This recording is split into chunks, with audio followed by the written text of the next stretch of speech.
Okay, good morning and welcome to Yeshiva YouTube.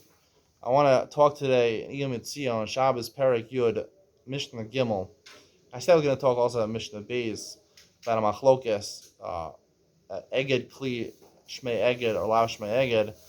I'll just mention it briefly because I promised to talk about it. It's machlokes in Rav Bartanura and the Rambam. It's if you put a box of vegetables on the doorstep and part of the vegetable are sticking into sharabim, but they're in one box. Are you potter? So the Mishnah says you're potter. So the Rav says if it's filled with mustard seeds, with very small seeds, and the seeds are outside, so therefore it's like the whole box is outside, and you're chayiv. And the Rambam says no. We pass the machlokas in the Gemara. Rambam paskins. No matter how you paskin, the Rambam says no. Even if it's mustard seeds, you go by the box.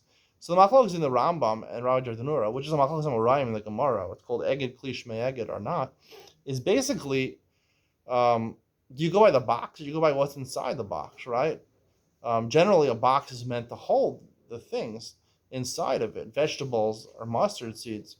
So generally, I would say the box is subordinate to whatever is holding inside. But when you're dealing with things that are so insignificant, like cucumbers or mustard seeds, that's really the question over here, right? What's considered ikr and what's considered tafel? Like we're going to see in Mishnayos Dalet and Hey, carrying something out in a kli or a bed, right? What's considered the ikr or what's considered the tafel over here?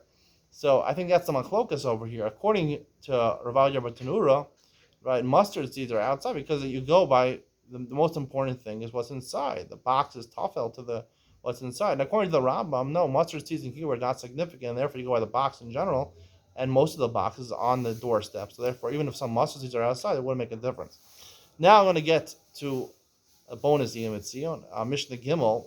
Basically, Mishnah Gimel says if you do a hotzah in your mouth, or you do it in your shoe or something like that, which is not the normal way of hotzah, you're going to be potter.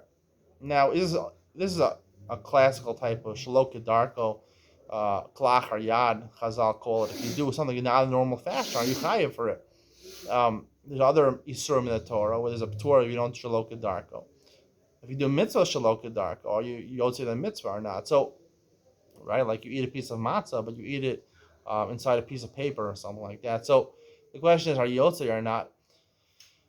Or here on Shabbos, are you chayiv or not? And the Mishnah says you're potter if you do a shalok derech motzian. So it's specifically only by hotzah the Mishnah talks about. It doesn't talk about other malachos. I'd like to suggest it's really only by hotzah, because hotzah is called the malacha grua. Chazal, the Rishonim call it. It's a weak malacha. The basic premise of hotzah is not really the malacha itself, right? All hotzah is I'm taking something out to enable me to do something which is going to be a malacha in Rishus Harabim, something that's a commercial, business-like activity, like taking things out, seeds out to plant in the field, or to take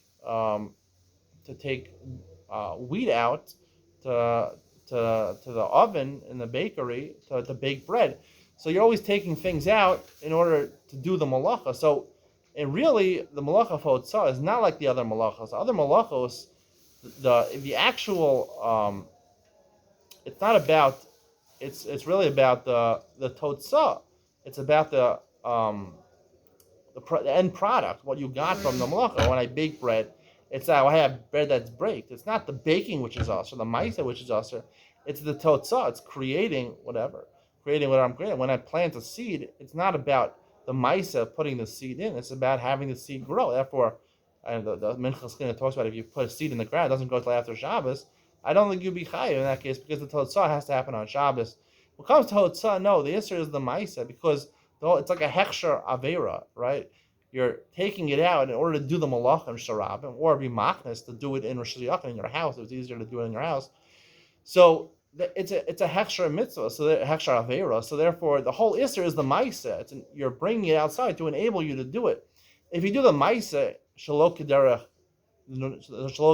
and not the normal way, so it's a weaker type of ma'isa. It's not. It's a ma'isa is a ma'isa grua, and you're not going to be chayav on it.